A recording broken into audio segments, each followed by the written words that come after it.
자, 오늘 공부하십시다. 미국 예. 보호무역주의. 아, 예. 이거 요즘 골치 아파요. 예, 제가 이제 미중 무역 전쟁, 무역 네. 갈등 때문에 글로벌리제이션의 위기 오고 있다라고 네. 하는 표현을 하면서 이제 중국 경제를 중국하고 미국의 네. 입장을 설명드리기로 한 건데 지금까지 쭉 이제 미국의 보호무역주의를 했습니다. 그래서 오늘 왜 미국의 보호무역주의가 나타나는지, 네. 그게 옳은 건지에 대해서 마무리를 하고 네. 다음번부터는 이제 중국 이야기로 그렇게 넘어가도록 하시죠. 하겠습니다.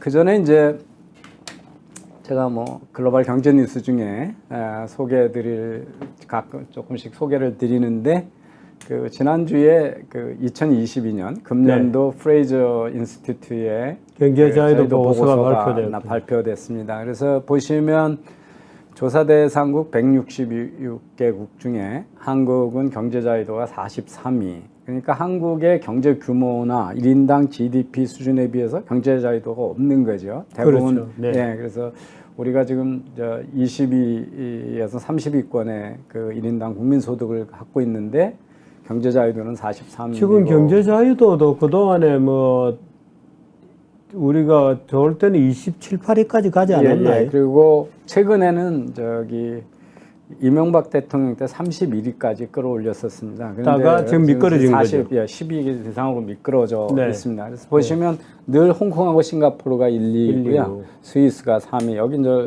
이제 미국에서 이 보고서를 보고 개탄하는 보수권의 네. 그 한탄이 많습니다. 그게 뭐냐면 2000년 초만 해도 미국이 한 2위 정도 있었거든요. 근데 이제 매년 하나씩 이제 미끄러지는 거예요. 그래서 이번에 7위 이렇게 있고요.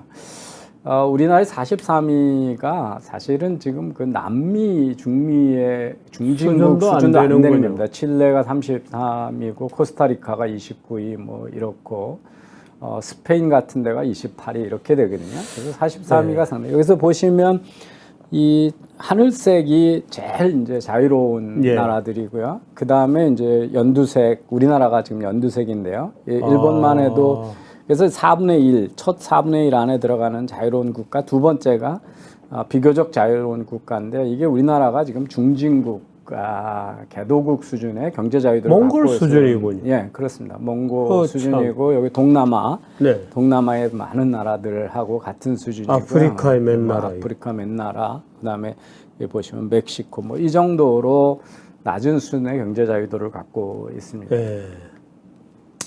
전 세계의 평균적인 경제 자유도를 보시면 네. 2022년에 이제 이게 보고서는 2022년 보고서지만 자료는 2020년 자료거든요. 네. 그러니까 이제 문재인 정부 때의 네. 경제 자유도를 지금 평가한 거고요.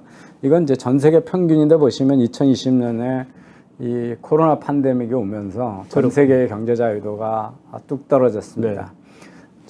한국의 경제 자유도는 2000년서부터 네. 2010년까지는 아주 꾸준히 상당히 빠르게 경제 자유도가 확대됐었거든요. 네. 그래서 저게 이제 사실은 우리가 IMF 외환 위기를 강요된 개혁을 했지만 IMF에서 우리한테 차관을 주면서 사실은 경제 자유도를 높이는 개혁을 많이 요구했고 그게 수용이 되면서 했고 그래서 MB 때 31위까지 올라갔는데 그 다음 정부에서 전부 40위권으로 떨어져 가지고 지금까지 개선이 안 되고 있는 상황입니다. 이 분야별로 보면 우리나라의 그 순위를 떨어뜨리는 게 뭐냐면 대표적으로는 이제 노동시장 규제가 아주 늘 이런데요. 이건 지금 순위입니까? 예, 순위입니다. 그러니까 166개국 중에서 최하위의 그 노동시장의 자유를 갖고 있는 거죠. 그래서 고용만 해주지 해고할 자유가 없죠. 제가 지금 이게 우리 산업 안전에 관해서 정부 쪽에서 자문을 자꾸 요청을 해서 제가 의견을 드리는데 우리 그 산업재해법, 재해법 같은 거 보면 이유를 따지지 않고 중요한 그 큰 사고가 발생하면 경영자한테 책임을 묻잖아요. 근데 실제로 그 사고를 줄이려면 경영자들의 투자도 중요하지만 근로자들의 안전을 지키는 의식이 예. 되게 중요하잖아요. 그래서 외국에서는 해고할 때 의문의 여지가 없는 게 바로 안전에 관한 규칙을 지키지 않으면 바로 해고를 하잖아요. 네. 그래서 서로 상대가 그 노력을 해야 그게 줄어드는 거잖아요. 근데 우리는 그냥 사업하는 사람만 죄가 있는 거예요. 그래서 고용을 할 자유는 있는데 해고할 자유가 해고할 없고 뭐 자유가 이제 이런 게 있고요. 특히 이제 정부의 크기, 우리나라에서 소비가 일어나는 것 중에 정부가 차지하는 소비, 이게 이제 정부의 정부의 크기가 여러 개 있는데 그 중에서 우리나라가 낮게 차지하는 게 지금 바로 이 전체 국내에서 쓰는 소비 중에 정부의 소비 비중이 되게 높다. 이게 이미 102군요. 예. 근데 이제 제가 누누이 강조했지만 우리나라가 내수 소비가 가계 소비가 너무 낮아서 이 수출 의존도가 너무 높다고 그랬지 않습니까? 그러니까 민간의 소비, 가계 소비가 적으니까 정부의 소비가 비중이 큰 거로 나타나는 거죠. 그래서 저게 이제 한국 경제의 취약점을 나타내는 거고 있고 정부가 이미 너무 비대해져 있다는 걸 이제 보여주는 거죠. 그래서 우리나라는 작은 정부 이런 것만 생각을 했는데 저 부분에서 상당히 지금 가장 크고요. 그 다음에 이제 국제 교역의 자유가 우리가 좀 낮은 나라에 있고요. 그렇습니다. 이래서 우리나라의 이제 경제 자유, 특히 그 중에서도 우리나라에서 경제 자유나 투자를 활성화하고 일자리를 만들려면 노동시장 규제를 이제 혁파하는 수밖에 없다. 이 문제를 지금 뭐 이재명 소위 민생법안 22개라고 나와 있는 것들 다 이 순위를 떨어뜨리는 법안. 다 떨어뜨리는 겁니다. 노란봉투법이고 뭐고 다 그런 거죠. 그래서 이번에는 뭐 신용시장 규제 또 하나 뭐 나오잖아요. 뭐 폭리를 못 취하게 한다고. 그러니까 그래서 가격 통제 같은 거는 수백 년 동안 수천 년 동안 시도해서 성공한 사례가 없는데 이제 저런 일들을 많이 하는 거죠. 그래서 저 노동시장의 유연성 제고는 뭐 우리나라 정부가 생긴 이래로 계속 요구하는 상황인데 하나도 지금 개선이 되고 있지 않고 문정부에서는 사실은 더 이제 악화가 된 거고요. 그런데 지금 신정부가 들어서 저거를 할 수 있는 동력이 있는지 의지가 있는지 뭐 사실은 그 시그널이 몇 번 있었죠. 불법 파업에 대해서 어떻게 대처하냐 이런 걸 보면 화물연대 사건이 화물연대 사건, 대우조선 사건 있었고요. 뭐 최근에 그 장애인 대표 전장년이 지금 그 보통 시민들의 출퇴근을 방해하는 볼모로 잡는 이런 것들이 다 이제 어떤 시그널인데 시그널이 지금 노동시장 규제를 개혁할 것 같지 않다. 이제 이런 면에서 경제 자유도를 높일 수 있는지 그거에 대해서 그래서 뭐 주필님도 방송에서 말씀하신 것 같은데 제가 페이스북에다가 이 우리 경제사회 노사정위원회의 그 김문수 전 지사를 위원장을 임명한 거에 대해서 제가 좀 냉소적으로 페이스북을 썼더니 윤 대통령 지지하는 사람, 김문수 지사 지지하는 분들이 되게 화가 나셨어요. 제 페이스북에다가 내고. 근데 저는 이 위원회 자체가 탄생부터가 비현실적인 환상 속에서 만들어진 거다. 그러니까 독일이나 북부 유럽의 소위 사회적 대타협에 의한 개혁을 하는 거는 그 사회는 이미 서로 신뢰가 높고 대결적이지 않기 높고 또 국가 전체 산별 또는 국가 단위의 노조하고 경영자들이 타협을 해온 역사가 오래 있었고 그랬어요. 그런데 우리처럼 노사 불신이 심하고 상식적 대화가 단절된 나라에서 소위 사회적 대타협을 한다는 거는 이제 미국도 못하는 거고 다 못하는 건데 그런 남의 걸 보고 그냥 원하면 다 될 수 있다라는 환상에서 만들어진 거고 그리고 역사적으로 뭐 이거 가동해가지고 우선 사람 모여 앉히는 데부터가 어렵잖아요. 뭐 아니 지금도 뭐 민노총은 빠져 있고 민노총이 뻗대고 안 들어오고 뭐 사전에 주기 전에는 안 들어가겠다고 그러고 그래서 이게 안 되는 일인데 그리고 여기서 이걸 이용해 가지고 박근혜 정부 때 노동시장 개혁한다고 했다가 그때 이제 그래도 정리해고에 대한 뭐 규칙도 만들고 네. 임금 피크제도 만들고 뭐 그랬습니다. 그래서 그때도 사실은 정리해고 같은 거 못하게 만든 거예요. 거의 네. 실현 불가능한데 그나마 조금 규칙을 만들었었는데 그게 국회에 가서는 그냥 다 없었던 거 돼버리고 결국은 기업들한테 부담이 주는 그 장년층의 정년 나이만 55세, 58세에서 60세로 벗자 해놓고 그것 때문에 청년 실업률은 확 높아지고 손실만 보고. 그래서 그런 걸 뭐하러 또 하냐. 그리고 정말 노동개혁을 하려면 제가 이제 문재인 대통령이 이용섭 전 그 광주시장을 일자리위원회 부위원장으로 책임자로 맡았잖아요. 지금 김문수 지사라고 이렇게 직업 정치인을 맡기는데 독일의 그 좌파인 슈레더 총리는 노동개혁할 때 그 BMW인가요? 하르츠가 하르츠가 바로 자동차 회사의 인사관리 담당 최고 경영자였잖아요. 그게 뭐죠? 중국에 가 있는 독일 차 회사. 그래서 거기 폭스바겐인가요? 폭스바겐입니다. 그래서 이렇게 기업에서 일자리를 만들어 본 분을 책임을 믿고 해야 그래도 일자리가 어떻게 늘어나는지 글로벌 기업이 살아남기 위해서 어떻게 노동시장을 개혁을 해야 되는지 특히 이제 그런 거에 대한 안목이 있고 그렇게 될 텐데 이렇게 그냥 자리 못 찾아 선거에 낙선하고 자리 없는 정치인들한테다가 자리 하나 주고 여기서 뭘 해라 이게 되느냐 하는 거죠. 그리고 저는 뭐 이런 거 얘기할 때 김문수 지사가 옛날에 노동운동 했다 뭐 이런 거를 이제 크레딧으로 얘기를 해요. 근데 그 우리나라가 몇백 불 국민소득 할 때 저임금 노동집약 산업 할 때 구로공단에서 노동운동 한 거 하고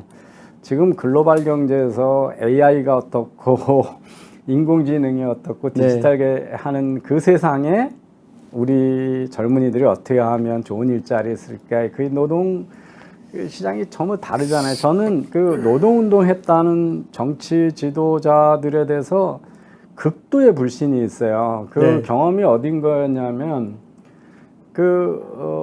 지금 국민의힘의 그 김성태 원내총무 전 원내총무 대표했던 그분이 대표적으로 그런 거잖아요. 내가 노조 운동했다. 그래놓고 지금 민주당 꼬임에 빠져가지고 합의해 준 게 뭐냐 하면 52시간제 노동 규제 할 때 그냥 덜컥 해달라는데 다 해줬거든요.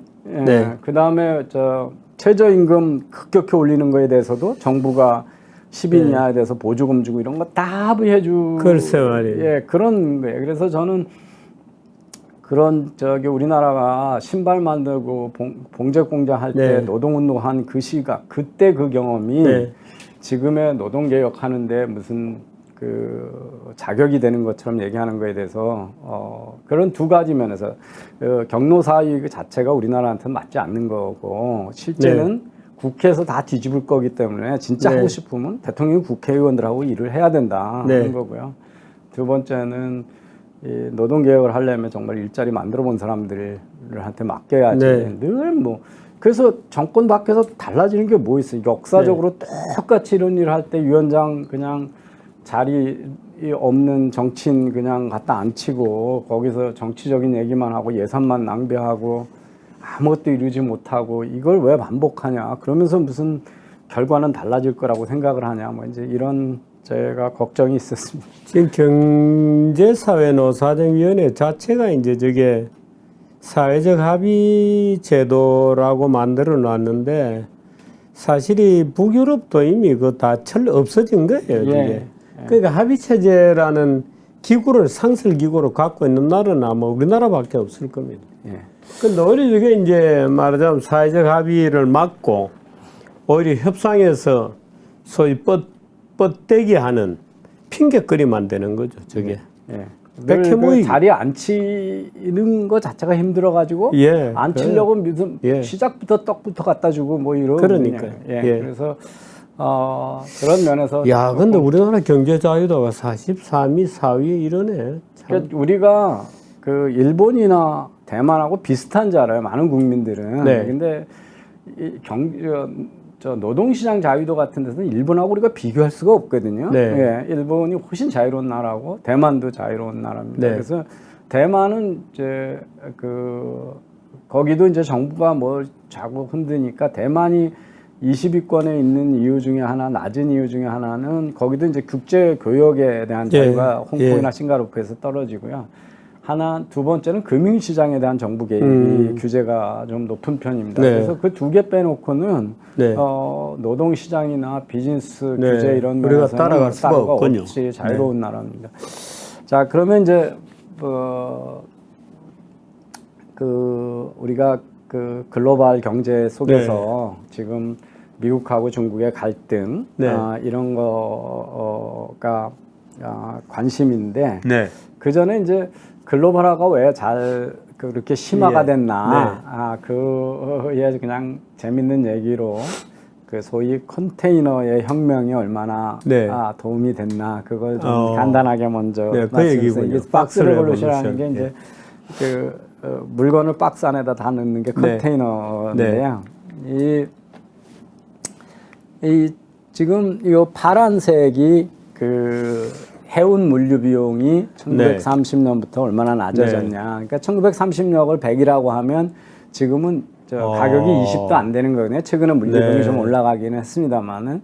그다음에 이제 빨간색이 이 소위 우리가 그 비행기 타고 다니는 여행 운임입니다. 항공 운임이죠.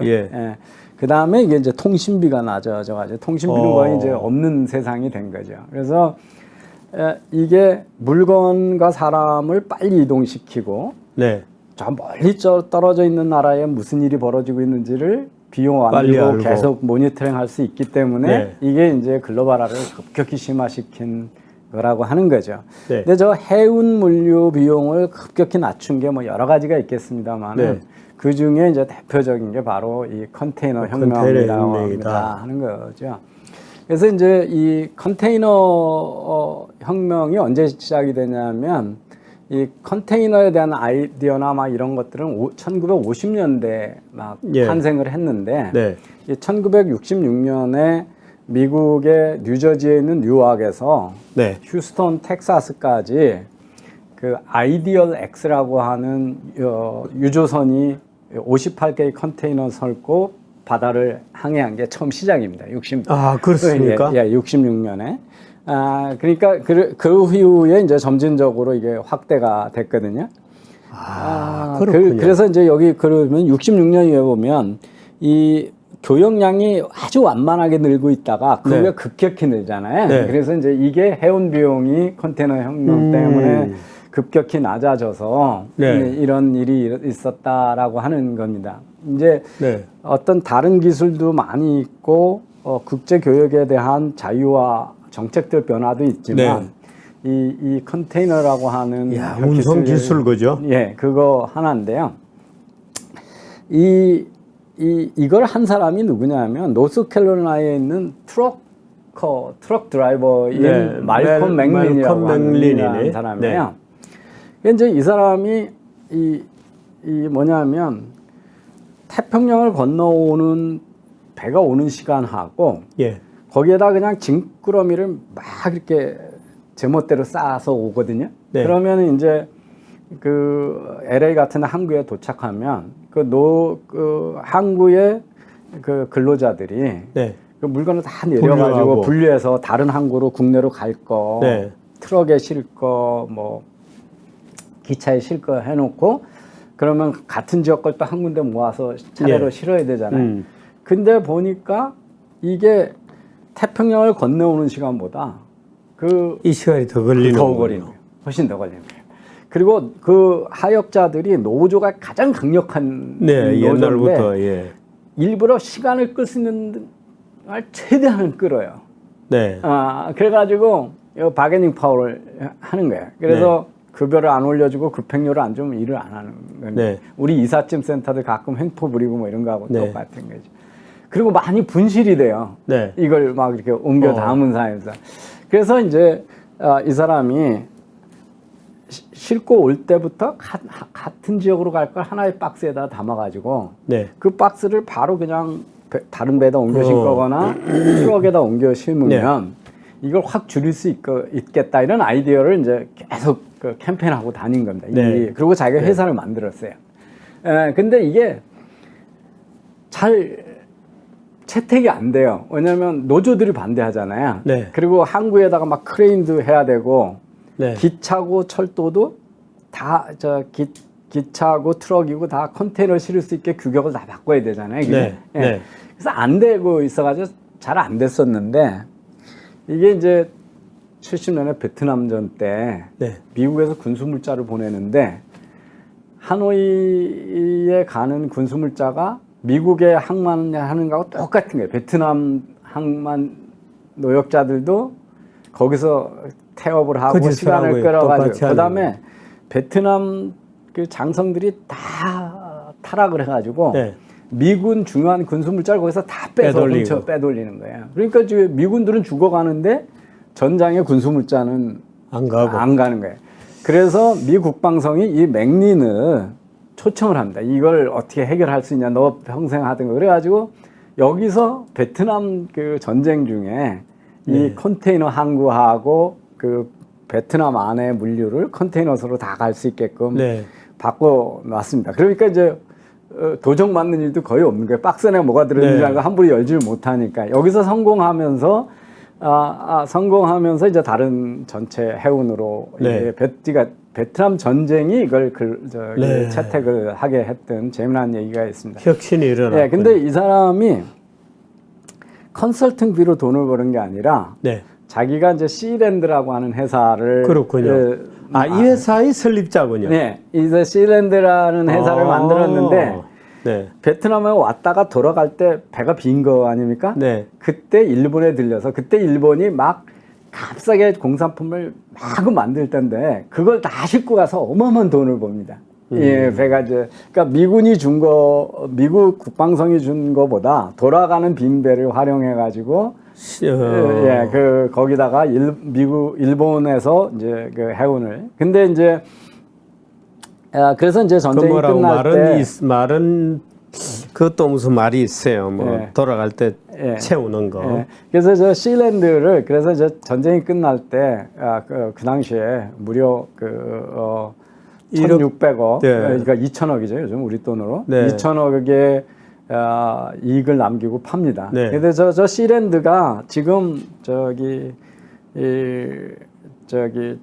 전 세계에서 두 번째 큰 해운 회사 네. 지금 네덜란드의 머스크네요. 머스크가 머스크. 된 회사입니다. 네. 예.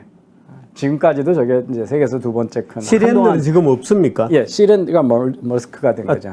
그렇군요. 바뀌게 되는군요. 예, 그래서 저게 그 한동안 세계에서 1위였는데 네. 최근엔 이제 다른 데서 M&A로 더 커진 해운사가 네. 나와가지고 이게 2위 업체가 된 일입니다.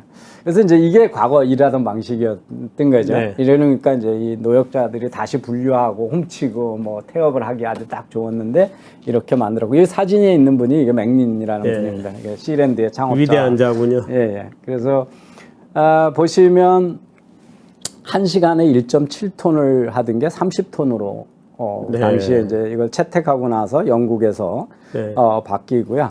그다음에 이제 배의 크기가 컨테이너를 여러 개 실게 하니까 배의 크기가 한 3배 이상 커졌고요. 그다음에 그러니까 워낙 크레인이 많은 양을 처리할 수 있고 빨리 처리할 수 있으니까 항구가 줄어듭니다. 대형 항구로 줄어들어서 유럽에 11개 있던 항구가 3개 항구로 줄어들게 되는 거죠. 예, 이제 그 시간이 많이 걸리면 쌓아놨다가 막 하느라고 공간이 많이 필요하니까 항구가 분산돼야 되는데 그래서 이제 이렇게 확 줄어들고요. 도적 많은 게 많으니까 보험을 들었었는데 톤당 24파운드 센트죠. 예, 그거를 하던 게 24에서 4로 줄었으니까 그 위험이 6분의 이제 6분의 1로 줄었다는 거죠. 예, 그래서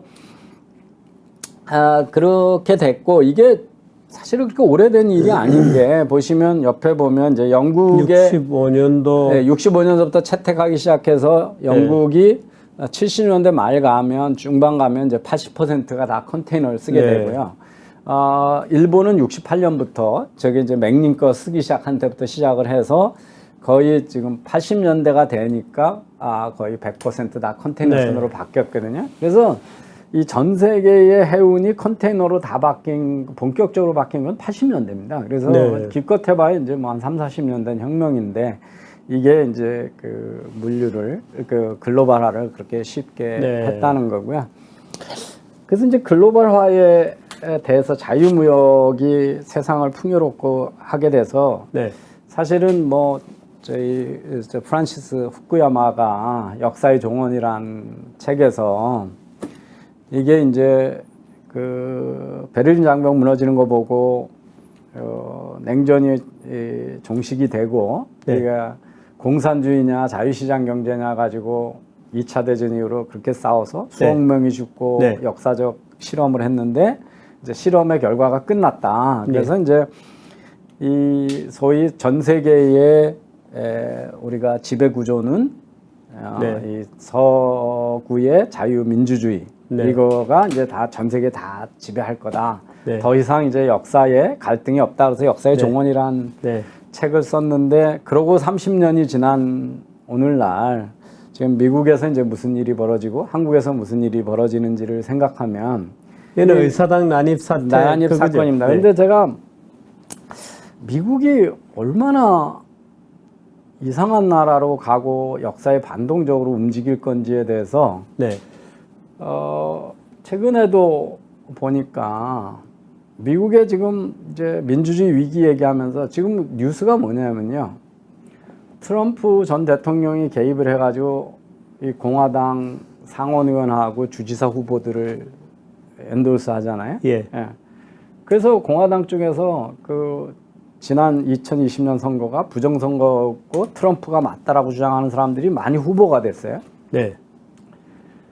근데 이 사람이 금년 이제 우리가 11월에 중간 선거 있잖아요. 네. 중간 선거 결과를 선거 결과에 따라 수용하겠다는 약속을 안 해요. 네. 그러니까 여전히 부정선거고 이 제도 자체가 결함이 많기 때문에 네. 네가 지면 수용할 거냐. 너 지금 자꾸 트럼프 대통령이 부정선거로 자리를 뺏겼다 그러는데 그럼 네. 너 이번 선거에서 민주당한테 지면 결과를 승복할 거냐. 네. 안 한다는 거예요. 네. 약속을 안 한다는 거예요. 거기다 이 사람들이 주지사가 되면 2024년에 대선 결과에 대해서 주에서 서티피케이트를 안 해주는 거예요. 주에서 이제 그 승인돼야 네. 연방정부 의회로 가서 상원에서 최종 확정이 되잖아요. 그러고 나면 무슨 일이 벌어질 거냐를 지금 두려워하고 있는 거예요, 미국이. 네. 그러니까 거기다가 지금 미국의 선거관리위원회가 금년 11월 선거에 와서 도와줄 선거 관리해줄 사람들을 모집을 잘 못하고 있어요. 네. 뭐냐면 그 트럼프 지지자들이 그 협박을 하는 거예요. 네. 그 부정선거에 동조하지 마라 막 이러면서. 근데 이게 지금 미국에서 벌어지고 있는 일입니다.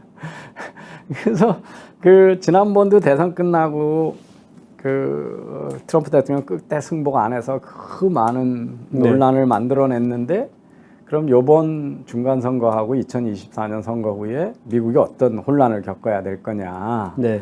그럼 이제 온갖 소송하고 뭐 그러면서 이제 또 여기 가서 뭐 사람 몇 명 죽고 이런 일들이 또 벌어지지 않겠냐. 그래서 그런 지금 이제 혼란한 시대가 되고 있는데요.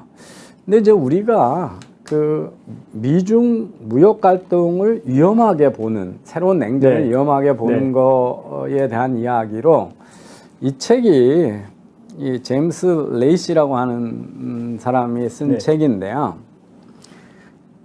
역사적으로 패권 국가들의 경쟁은 어떤 결론을 낳는가 이거를 네. 이제 이렇게 쭉 그렇군요. 요약을 한 겁니다. 근데 이제 하나는 한쪽이 이기고 한쪽은 평화롭게 망하는 네. 이게 지금 미소 갈등이 이런 거죠. 지가 네. 자진해서 망했고 미국은 이제 전쟁 없이 핵전쟁 없이 이긴 거잖아요.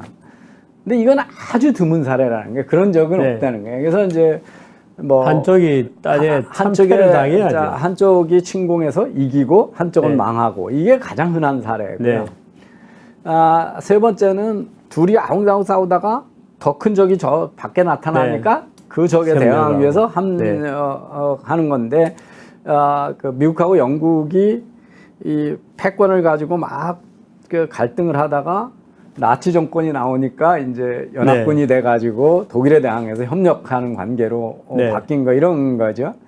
그 다음은 이제 이 저기 이탈리아 내부의 두 도시 베니스하고 제노아하고 경쟁하다가 지들보다 더 스페인하고 프랑스가 갑자기 더 큰 거로 부상을 하니까 자기들은 그냥 의미가 없어지고 뭐 이런 건데. 지금 미중 대결이 3, 4번이 될 가능성은 없죠. 미국, 중국 말고 더 큰 적이 밖에서 나타나거나 다른 더 큰 헤게모니를 갖는 슈퍼파워들이 당분간 나타날 일은 없잖아요. 그럼 1번하고 2번밖에 없다는 거죠. 이게 대결로 가면. 그래서 그러면 뭐 중국이 제프에 망해서 미국이 이기게 되거나 아니면 한쪽에서 이제 무역 전쟁이 되든 군사 전쟁이 되든 네, 뭐 저 푸틴처럼 전쟁 일으켰다가 좀 망하는 꼴로 자진해서 망해주면 미국은 그래서 이제 뭐 이 책은 그래서 소련을 mermak시킨 것처럼 이제 대중국 포위 전략을 써서 중국이 저절로 망하게 이제 전쟁은 가지 말고 계속 압력을 몇십 년을 두고 해야 된다 뭐 이런 건데요. 이 과정, 이 예측대로라면 이게 한쪽이 바이런트하게 망하고 한쪽은 이기는 그런 2번의 결로 가면 그 사이에 이제 고래 싸움, 그렇죠. 진하게 등 터지는 나라가 이제 대한민국이 되는 거죠. 그래서 참 이 중국이 그렇다고 피스풀리 뭐가 될 것 같지도 않고, 그야말로 피스풀리 무슨 민주체제나 개방체제로 중국이 이렇게 부드럽게 간다? 그리고 이제 소련을 대항할 때처럼 미국이 여유가 있어서, 야, 우리가 시장 다 개방해주고, 네 국방비 절감시켜주고, 자유무역 다 보호해줄 테니까 우리 편해. 그러면 그래도 좀 얘기가 쉬운데, 지금 진행하시는 거 보면, 야, 반도체 공장도 미국에다 줘. 자동차 공장도 미국에 줘. 바이오 공장도 미국에 줘. 미국도 덩치 큰 개도국 비슷한 지금 놀고 있죠. 그러면 이제 그 포위 전략 연합군을 하고 그게 지속 가능하게 유지되기도 어렵잖아요.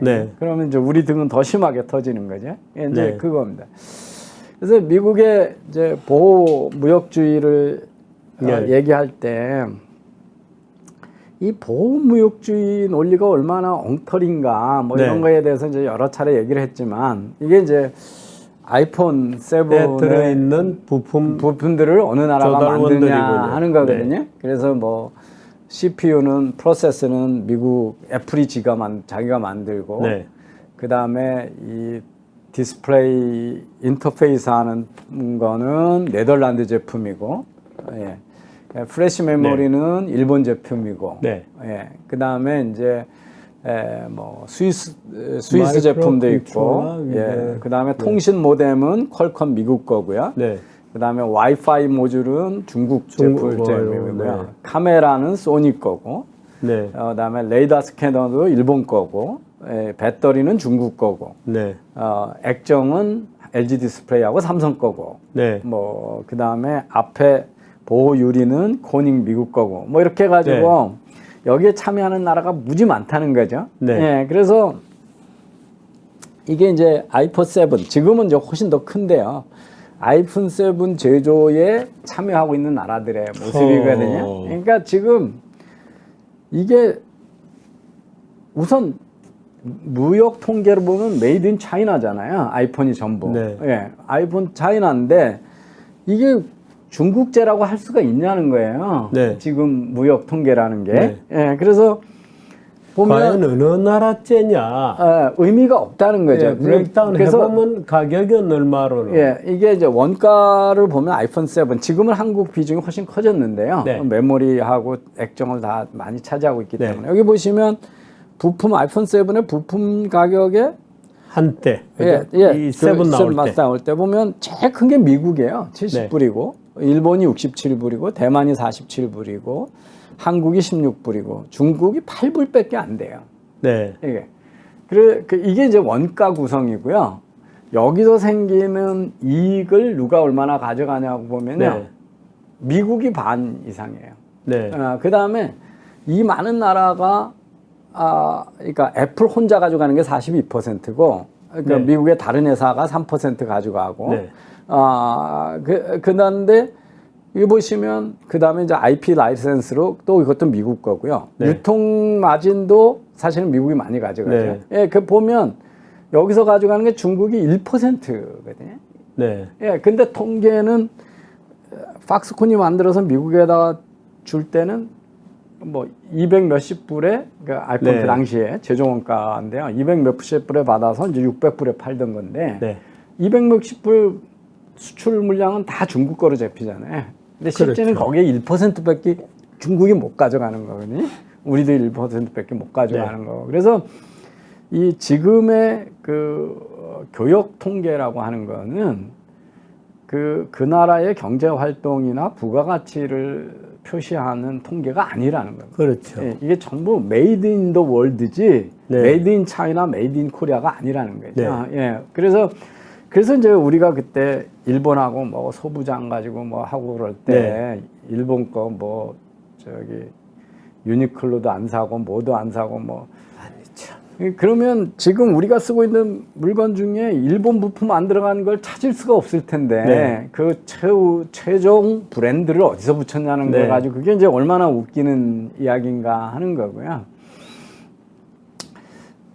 그래서 그러면 이제 미국의 지금 반 글로벌 네. 그 중국 때려잡아야 되고 멕시코에서 이민 오면 안 되고 그런 글로벌리제이션이 경제 발전의 기회냐 아니면 그 위협이냐 네. 그러니까 미국 경제를 위협시키냐라고 보면 이 보시면은 90년대 80년대 이후로 경제 발전의 기회라고 하는 쪽이 위협이라고 생각하는 쪽에 5대 한 3, 4 정도로 네. 이렇게 우위에 있다가 이 글로벌 금융위기 와중에 역전이 되거든요. 네. 근데 그 금융위기가 끝나고 나서는 지금 사실은 일반 국민들은 글로벌화가 경제 발전에 도움이 된다는 쪽으로 압도적으로 많이 올라가고 있거든요. 이해를 하고 있군요. 그죠? 예, 이해를 하고 있는 거예요. 그러니까 이게 그 아니라고 생각하는 사람들이 30%밖에 안 돼요. 그런데 왜 정치는 그 중국 관세에 막 때리고 때리냐 하는 네. 거예요. 일반 국민은 이렇게 생각을 하는데 이제 그게 궁금한 거예요. 그다음에 이제 이렇게 긍정적으로 생각하는 사람의 비중이 예. 이 정당 지지별로 보면요. 네. 이상한 현상이 있어요. 뭐냐면 그 민주당 지지자들이 72%가 지지하고 있고 이 중도층 무당층이 65%인데 이 최근 조사 갤럽 조사에 의하면 공화당 지지자들이 44%예요. 네. 이게 전통적인 우리 생각하고 다르죠. 다르잖아요. 레이건의 공화당 쪽이 네. 글로벌화 찬성하고 네. 민주당이 보호무역주의일 것 같은데 저게 이제 트럼프 임팩트입니다. 트럼프가 이 중국 때리고 막 이러면서 네. 그러면서 이제 이런 것들은 이제 트럼프의 영향이 상당히 크게 미치고 있는. 지금 그게 언제부터 약간씩 이런 2011년, 10년 그죠? 예, 예. 빨간 색깔이 조금씩 낮아서 따라가다가 완전히 이제 지금 10번 하고 벌어졌군요. 나니까 이제 바이든이 하는 건 다 싫다. 뭐 이런. 그래서 지금 트럼프니즘의 영향이 미국에 상당히 크게 나타나고 있다는 걸 볼 수 있습니다. 네. 그럼 정말 글로벌화가 미국 경제에 위협이 되고 있냐? 예. 그걸 보시면 이게 미국의 1인당 GDP가 쭉 올라간 거거든요. 네, 점입니다. 예, 점이고요. 네. 리얼 GDP. 예. 그다음에 네.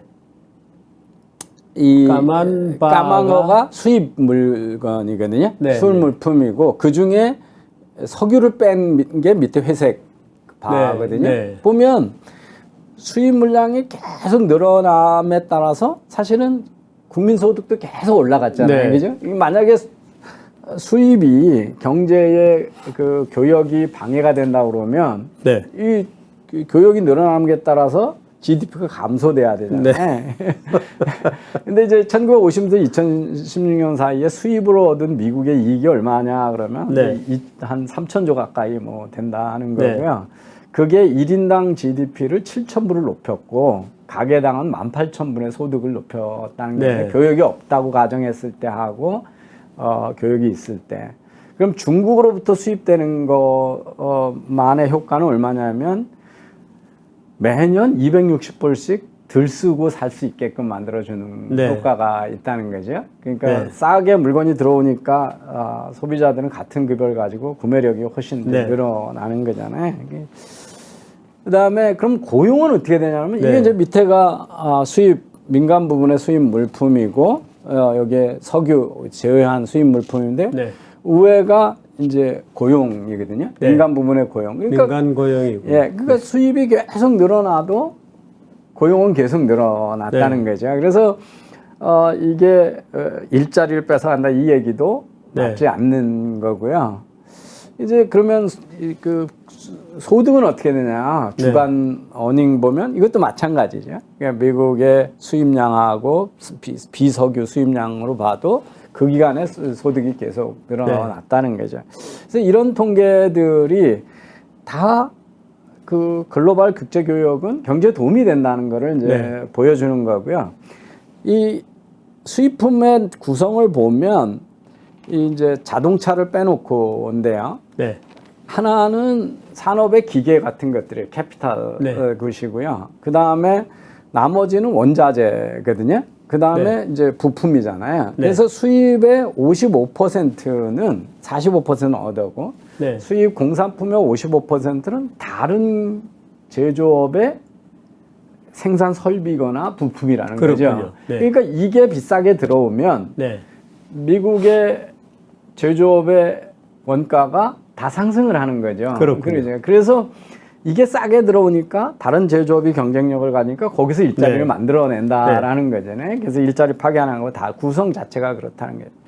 그리고 이게 보시면 우리도 그렇습니다. 우리나라도 제조업이 그렇게 많지만 수출하는 기업은 몇 개 안 되잖아요. 미국도 보시면 그 미국의 제조업 중에 94%는 내수 회사고 6%만 자기 제품을 교역을 하는 수출 기업이에요. 근데 그 6%의 기업이 전체 고용의 49%를 차지하는 겁니다. 그러니까 이게 뭐냐면 교역을 한다는 건 국제 경쟁력이 있는 회사들이잖아요. 그게 큰 회사들입니다. 그러니까 돈을 잘 벌어오고요. 그러니까 좋은 고용을 여기서 다 일으키는 거죠. 그래서 이 기업은 계속없이 해고도 하고 줄이기도 하고 늘리지도 늘리는데 늘어난 고용의 60%는 다 이 6%의 수출 수입하는 기업들이 만들어낸다는 거죠. 그래서 그 수출을 안 하는 기업들이라고 하는 것들은 수입을 안 하거나 수출을 안 하는 기업은 다 영세 기업이고 일자리도 못 만드는 기업이라는 거죠. 그래서 이게 이제 우리가 생각하는 거하고 정반대의 사실인데 이제 이게 가장 대표적으로 보여주는 그래프인데요. 이게 이제 독일, 이탈리아, 일본, 프랑스 이렇게 나라별로 제조업 일자리의 비중이 이제 1980년서부터 2010년까지 어떻게 줄었냐 하는 거거든요. 근데 중국이 본격적으로 공산품을 싸게 만들어서 수출 시작한 건 1990년이거든요. 그러니까 지금 그 다음에 제조업 일자리가 줄어든 거는 그 이전의 트렌드가 계속되지. 이 중간에 이제 이 점선이 그 중국의 수출 물량이거든요. 그것 때문에 이 패턴이 바뀌지 않았다는 거죠. 그러니까 중국의 수출량이 늘어났다고 해서 다른 나라의 그러니까 중국 이전에 이미 제조업은 자동화 네. 규모의 경제 때문에 이 일자리 비중이 계속 줄어드는 거고 저게 줄어들어야 되는 거죠. 예. 그러니까 우리가 옛날에 농업에서 일자리가 줄어들었으니까 네. 공산품을 갖고 지식 기반 서비스업으로 급격히 옮겨가려면 네. 부가가치가 낮은 쪽에서 줄어들어야 되는 거죠. 그래서 이렇게 돼서 이게 중국이 다른 나라의 일자리를 파괴하고 있다라고 하는 게 전혀 나타나지 않는 현상이라는 거죠. 그래서 이 그래프 하나가 아주 가장 명확한 그래프입니다. 그래서 네. 그거는 이제 GDP에서 제조업이 차지하는 비중이 비중이네요. 이제 어떻게 줄어들고 있냐 하는 건데요. 그래서 야, 제가 호주도 뭐 굉장히 낮군요. 예. 그래서 제가 이 시간 처음에 할 때 제조업 중심적인 사고를 빨리 버려야 된다. 거기 현대자동차, 뭐 LG전자, 삼성전자 뭐 해가지고 그 SK 하이닉스 해가지고 1,000조를 투자하겠습니다. 이런 얘기를 해도 예.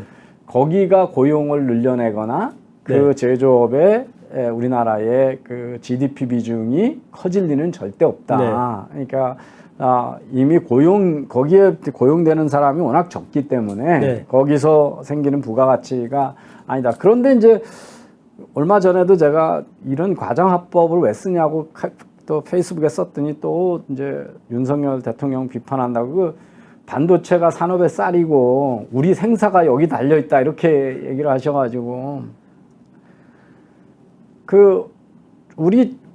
우리가 잘 나갈 때 조선업에 우리 생사 달려 있다고 그랬고요. 뭐 다 그 생사 달려 있었다는 사람 많았거든요. 근데 아니 또 생사가 달려 있는 산업들이 빨리빨리 와야죠. 와서 뒤로 빠지고. 그러면 와서 그래서 뒤로 이제 빠지고 하는 건데. 그게 뭐 하나가 계속 뭐 그 생사가 달려 있지 않잖아요. 계속 그렇게 따지면 옛날에 뭐 우리 그 경제개발 초기 할 때는 봉제 산업에 다 생사가 달려 있는 거고 뭐 그렇게 보이지만 그래서 아니 그 삼성전자나 하이닉스의 반도체 비중은 노키아의 휴대폰 비중, 그 핀란드의 비중보다 낮거든요. 근데 뭐 노키아 없어졌다고 핀란드가 망합니까? 생사가 핀란드 여전히 견제하잖아요. 그 고통스럽긴 하죠, 변화 과정에서. 그렇지만 그런 과정합법을 써가지고 왜 마치 우리나라가 삼성전자와 하이닉스 반도체도 목매야 되는 것처럼 얘기를 하는지 이제 그런 건데 어쨌든 제조업이라는 게 이렇게 흘러가고 있습니다. 근데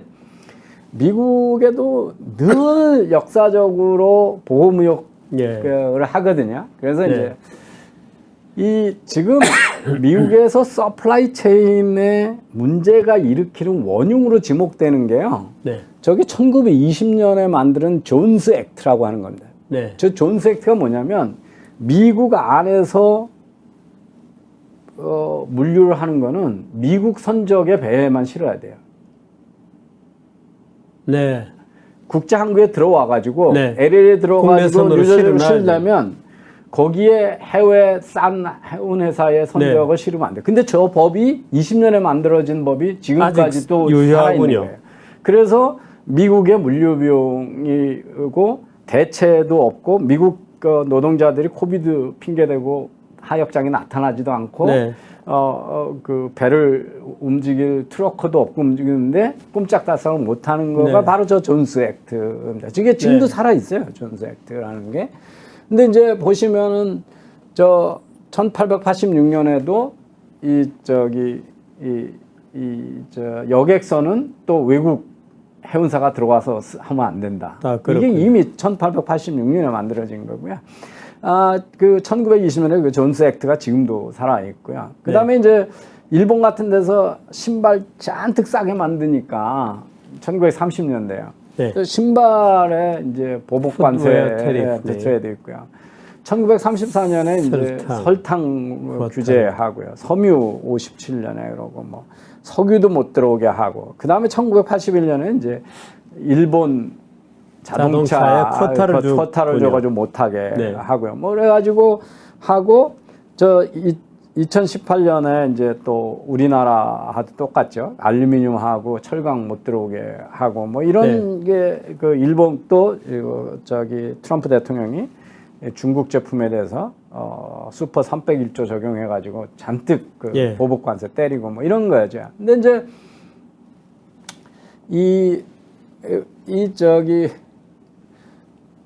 이런 지금까지 이뤘던 거 철강을 트럼프 대통령이 규제했거든요. 그래가지고 철강 규제하느라고 이제 국내 미국의 철강 회사들한테는 보조금을 잔뜩 주고 한국이나 이런 데다가는 얘기해가지고 철강 수입 못하게 쿼터제 적용하고 그래서 들어간 돈을 따지면 일자리 하나 미국의 철강 일자리 하나 지키는데 연방정부하고 지방정부가 쓴 돈이 62만 불이라는 그러니까 그 별로 월급도 못 받는 직업 지키려고 7억 원을 쓰는 거예요, 정부 돈을. 이게 일자리 지켜준다고 그러면서. 이게 이제 이런 건데. 그래서 이걸 위해서 철강회사가 쓴 회사들이 100억 이상의 로비 자금을 씁니다. 100억. 우리로 요즘 자금은 140억이죠. 예. 그 다음에 이제 아까 존스 액트 그 옛날에 1920년에 존스 액트 할 때 이 미국의 해운 회사들이 로비 자금으로 100억을 쓴 겁니다. 100몇십억. 그리고 이 설탕 제조업체 연합회에서 쓴 돈이 이제 11 밀리언 달러를 쓰고 그러고 나면 다른 산업의 제조업 일자리는 줄어드는데 요들은 일자리가 잘 안 줄어들어요. 그러니까 그 소수의 이익을 위해서 미국의 정치권들도 끊임없이 이제 로비에 놀아나고 이해 집단에 납포가 되고 이거 정치 자금으로 로비 자금으로 쓰는 게 이게 미국은 로비법이라서 이게 공식적으로 드러난 후원금, 로비 자금이거든요.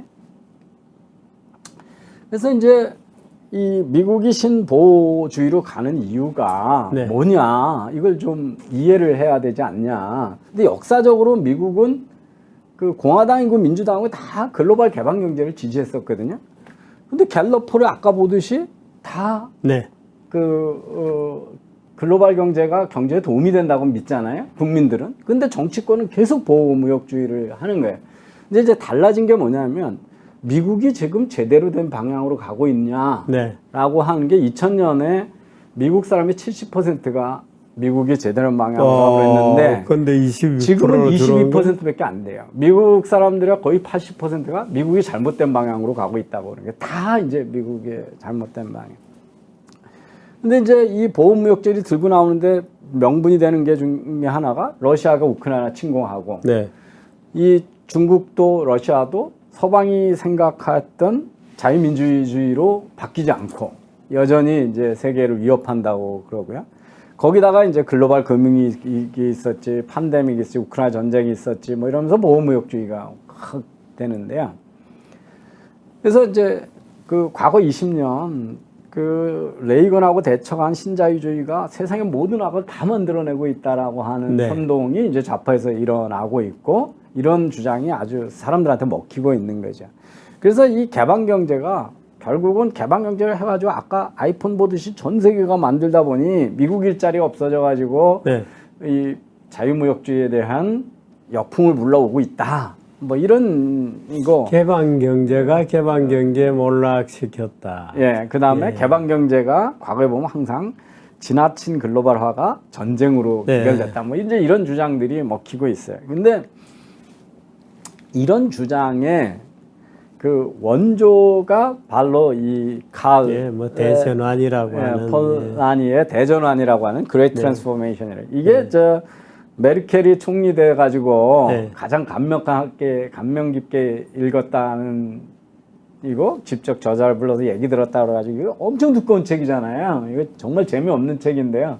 한 500페이지 되는 책인데 그런데 이제 그러고 이 맞지도 않는 내용이에요. 그래서 맞지도 않는 내용. 그런데 저 논리가 그대로 지금 반복되고 있다는 겁니다. 그러니까 이제 경제에 있어서.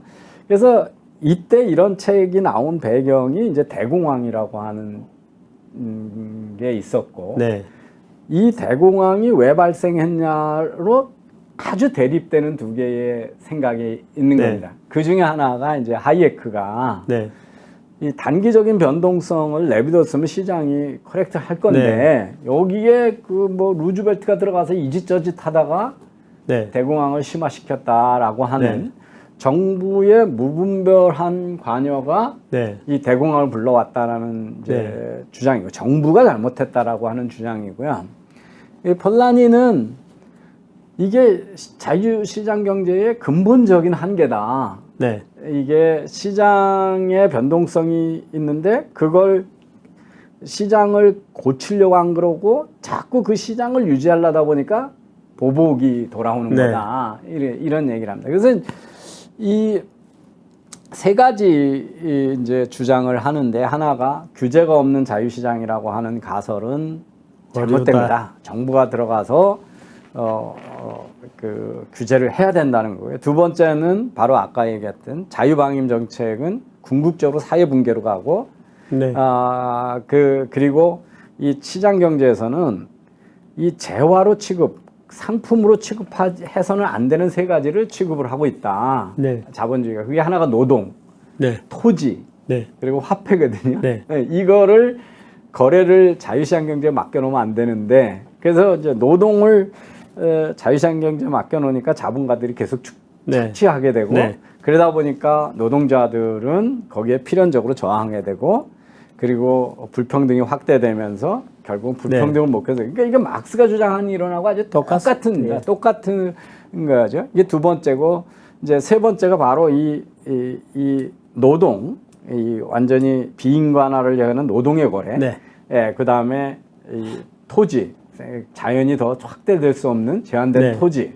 이런 것들을 거래하면서 그게 이제 결국 뭐냐면 사회로부터 유리된 시장 경제라고 주장하는데 네. 디스엠베드한 걸 하게 되면 이제 역타격이 와가지고 결국 사회 두 개 중에 하나다. 하나는 사회주의 정부로 가거나 지금 네. 다른 한쪽은 이제 국수주의로 가가지고 나라에 네. 따라서 이쪽으로 간다. 그래서 이 사람은 이제 하이에크는 그 정부의 무분별한 개입이 대공황을 가져왔고 네. 그게 불행을 가져왔다면 이 사람은 19세기 글로벌화가 되면서 네. 이 시장의 모순을 확대했기 때문에 그게 대공황을 가지고 전쟁으로 갔다라고 시장한테 이제 그 자유시장 경제한테 책임을 떠넘긴 게 된 거죠.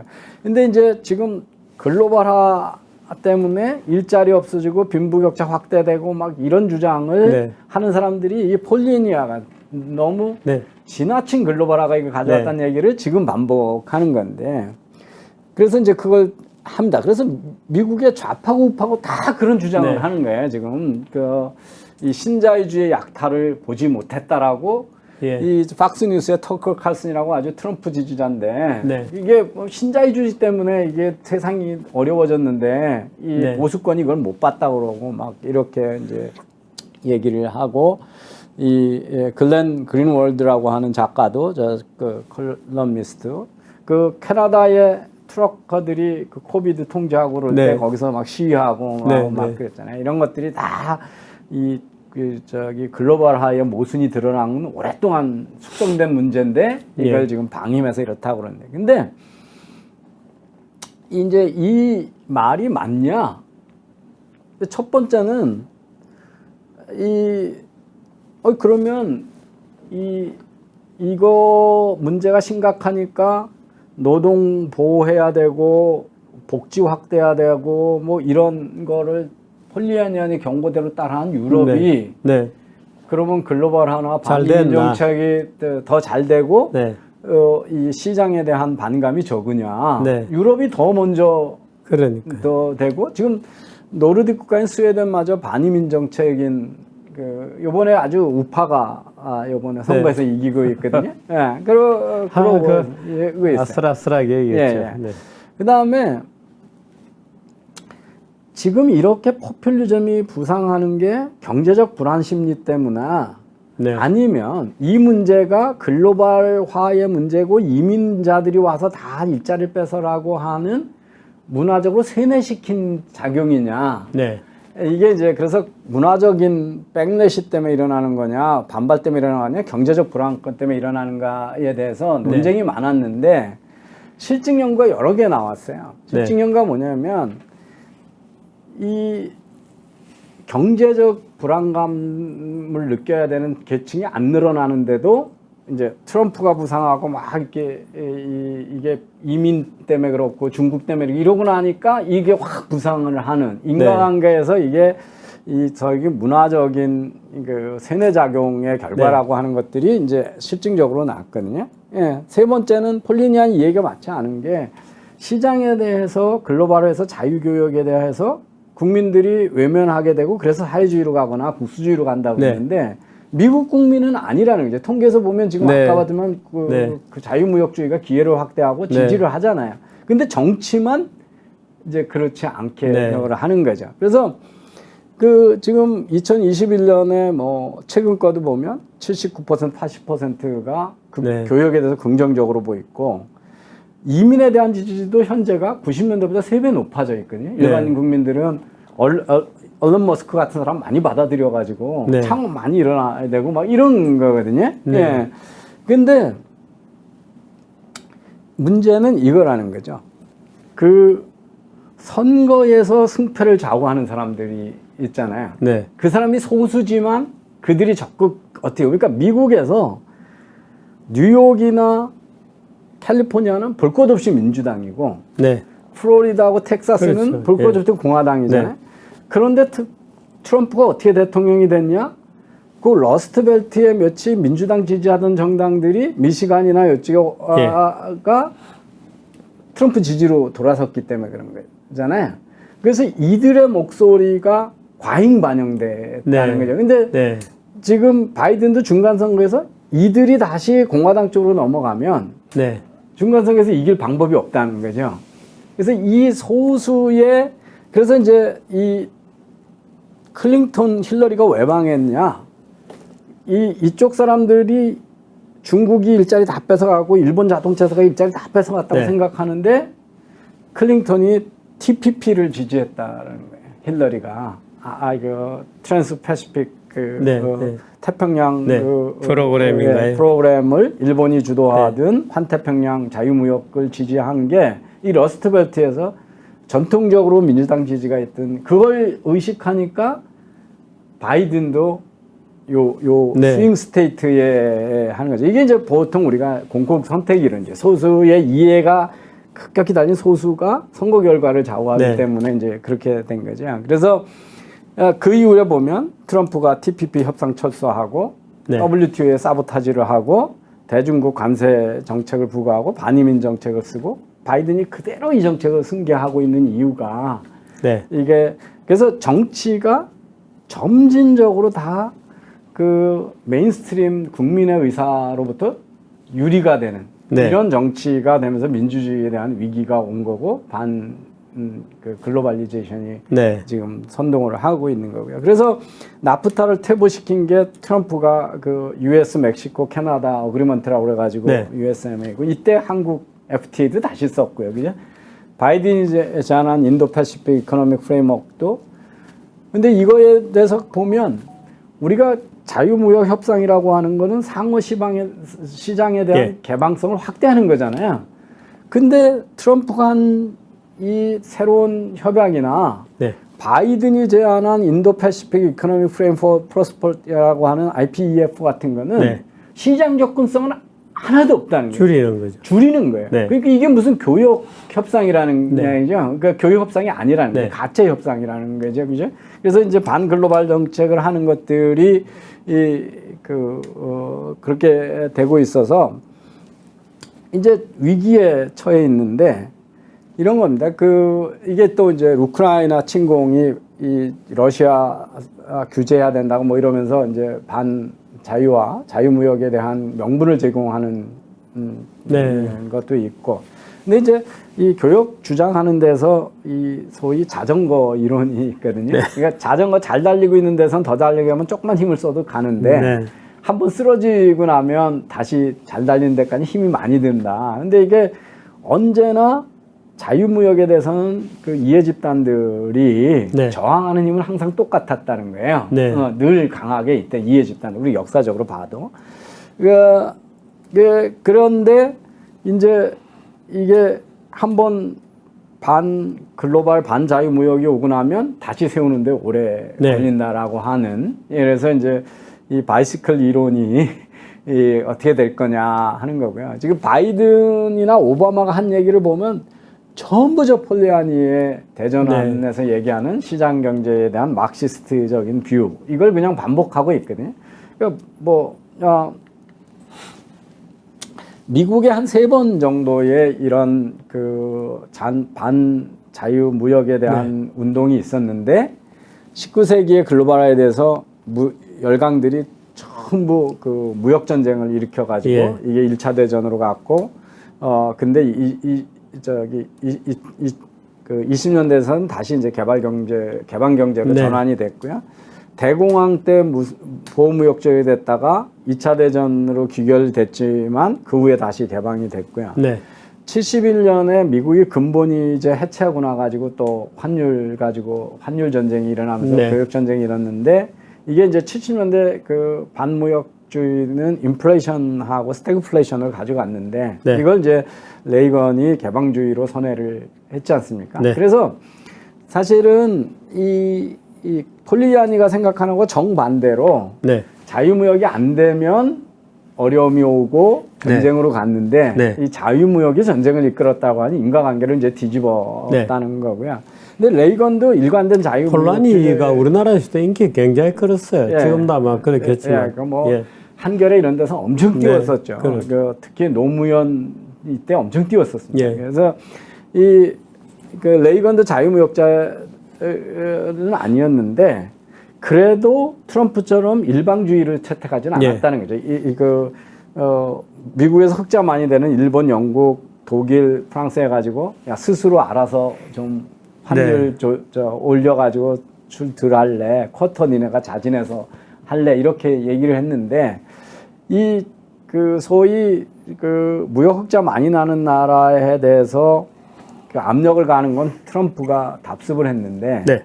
레이건은 트럼프하고 다른 게 우선 협상으로 해결했다. 일방주의는 아니었다. 그리고 이민을 되게 장려했고 네. 글로벌화가 경제에 유리하다는 전통적 자유주의 사상은 계속 얘기를 했어요. 자기가 실천은 못했어도 네. 정치적 현실 때문에. 근데 이제 지금 미국은 그 레이건의 긍정적 세계관에서 멀어져 있고 폴라니의 주장을 반복하면서 미국의 문제가 이제 지나친 글로벌 탓이고 중국 탓이고 멕시코 이민 탓이고 네. 이런 사회가 돼버렸다는 거죠. 네. 예. 그래서 제가 이제 이렇게 되는 이유를 우리가 뭐 정주표님이나 저나 윤석열 정부가 잘못하는 게 비판하면 많이들 화를 내시는 윤빠들이 많은데 기본적으로 정부는 신뢰하면 안 되는 거거든요. 예. 그래서 지식인들이나 언론은 늘 정부를 감시해야 되는 거잖아요. 그래서 그거 중에 하나가 정부는 왜 민의를 벗어나서 저렇게 그 미국 사람들의 보편적으로 네. 대중이 생각하는 거하고 다른 정책들을 쓰게 되느냐. 네.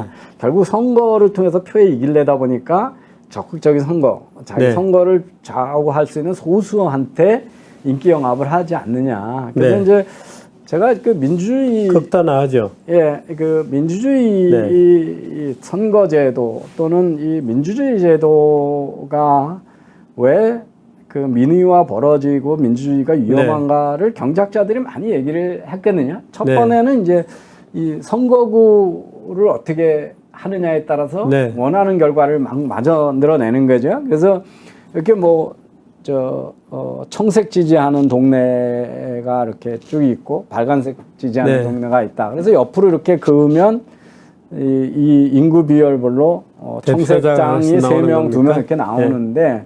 저걸 이렇게 잘라버리면 네. 횡으로 잘라버리면 다 청색만 되고 빨간색은 한 명도 안 되잖아요. 예, 근데 저 밑에 이상하게 자르면 얼마든지 다른 모양을 만들어낼 수가 있거든요. 게리맨더링이 아주 대표적인 거죠. 그래서 미국에 보면 이제 이런 선거구들이 있습니다. 이렇게 막 요 가운데로 막 이렇게 저렇게 이게 이제 티피컬한 게리맨더링이고 지금도 저게 돼 있거든요. 아니 근데 이게 우리나라 같은 경우에는 지금 지역으로 고차가 돼 있잖아요. 예, 그래서 우리나라는 이게 없는 것처럼 얘기를 하지만 지금 도농 간의 대표 차이. 그러니까 인구가 50%가 넘이 수도권에 있는데 국회의원 숫자는 훨씬 적죠. 그러니까 지금 서울에 비해서 농촌은 뭐 대표하는 유권자 수가 3분의 1도 안 되니까. 그래서 이게 대표적으로 지금 선거구 제도가 민의를 왜곡하는 거예요. 그러니까 농촌 또는 지방이 과잉 대표되는 거예요. 그러니까 수도권 규제 같은 게 절대 안 없어지는 이유죠. 그게 이제 첫 번째 이유고, 두 번째는 이제 그 누가 투표하러 가느냐. 네. 우리는 이상적으로 만약에 이제 이 사람들이 저소득층이 너무 많아. 네. 그러면 유권자는 야 저기 뭐 우리가 어떻게든 복지를 만들어서 빈곤층을 없애버리자. 네. 그래서 내가 이제 그 빈곤을 없애지는 뭐 복지제도를 만드는 사람들을 하기 위해서 투표를 하겠다 이렇게 생각을 하고 네. 정치인들은 사회 전체 안정을 위해서 내가 정책을 뭐야 써야 될까 그래서 국가를 위해서 예. 의사결정을 할 거다 그러고 공무원들도 이 복지 사각지대가 없이 어떻게 하면 이걸 그러니까 이게 네. 이제 이상적인 우리가 네. 얘기하는 얘기죠. 근데 실제는 그렇지 않죠. 그래서 네. 투표하는 사람도 각자의 이익을 네. 자기 이익을 위해서 투표를 하지 네. 사회 전체 이웃을 잘 살게 위해서 투표하지 않는다는 네. 거고 폴리티션은 내가 재선되기 위해서 투표를 정책을 만들지 네. 사회 전체 이익을 해서 하는 거고 뷰로크랫도 자기의 이익을 최대화하고 자기 권력을 지키기 위해서 하지 국가를 위해서 하지 않는다는 거죠. 이게 이상이고 현실이죠. 맨날 우리 국민들이나 언론은 이 이상을 가지고 네. 현실을 비판을 하죠. 이게 이제 그 에이전시 티어리라고 하는 거죠. 그래서 투표 누가 하냐 보면 이런 겁니다. 이 지금 투표에 대해서 사람들한테 5불씩을 뺏어 가지고 부유한 네. 사람들한테 해가지고 가난한 사람한테 주겠다 이런 네. 정책이 쓴다 그러면 이 그룹 A에 들은 사람이 100명입니다. 5불씩 뺏기니까 500불이 나올 거죠. 네. 그걸 두 사람한테 몰아준다고 이해 집단 뭐 아까 얘기했던 미국의 설탕이나 네. 해운 업체한테 몰아준다 그러면 여긴 250불씩 생기니까 좋겠죠. 되고. 그러면 이게 5불씩 뺏기는 사람들이 투표를 가가지고 이거 주지 마 이렇게 해야 되는데 네. 이거 투표 가고 이게 좋은 건지 나쁜 건지 하고 어느 후보가 이 말을 지킬 사람이 아니면 막 하고 하는데 한 20불 비용이 든다고 생각하면 네. 탐색 비용이 많이 들죠. 탐색 비용이 예. 많이 드는 거죠. 예, 그러면 어떻게 되냐면 내가 5불 아끼려고 20불을 쓰는 거니까 네. 투표 참여하는 게 네. 15불이 적자가 네. 돼버리죠. 그러니까 이 사람들 안 하게 되고 250불 생기는 사람들은 자기가 20불 따져보니까 자기 이익이니까 무조건 투표에 참여하게 네. 되는 거죠. 그래서 실제는 이게 바로 이제 그 손해를 보는 사람들은 아주 얕게 네. 조금 손해보는 게 광범위하게 퍼져 있고 이익 보는 사람은 소수한테 집중돼 있고 큰 이익이 생기니까 이들이 로비를 하고 이들이 네. 투표를 많이 해서 투표 과정에서 민의가 왜곡이 된다라고 하는 거거든요. 그래서 투표에서 이미 투표 참여에서도 왜 이게 사회적으로 좋은 제도들이 저지가 안 되고 인기영합 정책들이 채택이 되는지 특정 이해 집단 그러니까 왜 국회의원들이 택시기사들의 이익을 대변해서 타다를 죽이는가 뭐 이런 것들이 다 이제 이게 두 번째 이론이고 세 번째는 조직돼 있죠. 네. 예, 이게 이제 바로 이게 만약에 이제 핵무기 감축이다. 네. 그러니까 소련하고 뭐 미국하고 있는데 핵탄두를 얼마나 줄일 거냐 네. 이렇게 되면 뭐 이렇게 공화당 쪽에 한 개도 줄이면 안 된다라고 생각한 사람이 있고 네. 중간에는 이쪽에는 다 없애버리고 평화로 가자고 하는 사람이 네. 있고 그걸 보면 중간에는 이제 보면 가운데가 이것도 아니고 저게 적당량만 네. 줄이자는 사람은 지지가 별로 없는데 네. 만약에 이쪽의 후보가 하나도 줄이지 말자 그러면 유권자가 이것밖에 안 되니까 네. 이렇게 얘기를 안 한. 지는 믿더라도 선거에 네. 이기려면 이렇지 않을까. 그럼 이렇게 간다는 거죠. 네. 예. 그래서 어떻게 되냐면 적당히 줄이겠습니다. 이렇게 되는 거죠. 그래야 반 이상 50 플러스 1%를 가져오잖아요. 네. 그래서 계속 선거에서 다투다 보면 결국 가운데로 수렴이 네. 된다는 네. 거죠. 그래서 근데 전체 유권자 분포로 보면 그쪽이 지지자가 제일 적은 건데 네.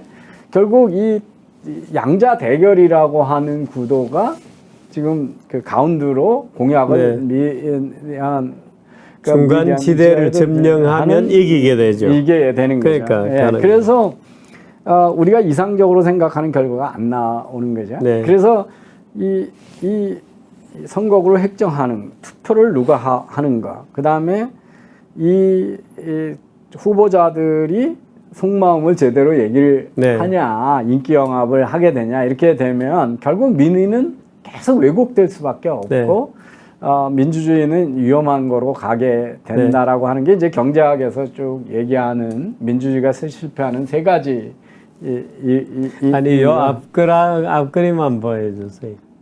저는 이 빨간색이 당원들이 당원 당심이고, 예, 이게 이 그루베이가 민심이에요. 예, 그러니까 지금 그 공화당이나 민주당에서도 마찬가지죠. 네. 지금 네. 그 학생들 학자금융자 다 무료로 웨이브 해주자. 네. 그 다음에 그 뭐 공화당 쪽에서 보면 그 낙태 전면 금지시키자. 네. 이런 것들이 그 거기서 후보를 옹립시키고 그러는 당심은 그렇게 아주 극단적으로 가거든요. 네. 근데 전체 국민을 보면 사실은 부자들 그거를 왜 저기 그 교육받고 돈 잘 버는 애들 거를 이제서 다 네. 그걸 그러니까. 면제해주고 아니 그 거기에 뭐 레이비나 뭐 근친상간이나 뭐 그 초기에 낙태 정도는 허용이 돼야 되고 그런데 결과하는 거 보면 뭐 아니 그래서 이게 당심과 민심이 유리가 되는 게 아주 대표적인 네. 일인 거죠. 그래서 그건 지금 미국도 마찬가지고 네. 한국은 뭐 지금 내내 이런 식이었죠. 지금 국민 그렇습니다. 여론조사에서는 계속 그랬죠. A 후보가 이기고 네. 당원 투표에서는 B 후보가 이기고 그러고 이제 갈등을 하는 것들이 바로 이 투표 참여에 왜곡되며 오는 거죠. 그래서 많은 분들은 민주주의가 그 문제를 민주주의가 궁극적인 목표고 민주주의가 우리 사회를 이제 가만히 생각해 보면 엘리자베스 여왕의 장례식을 보면서요. 네.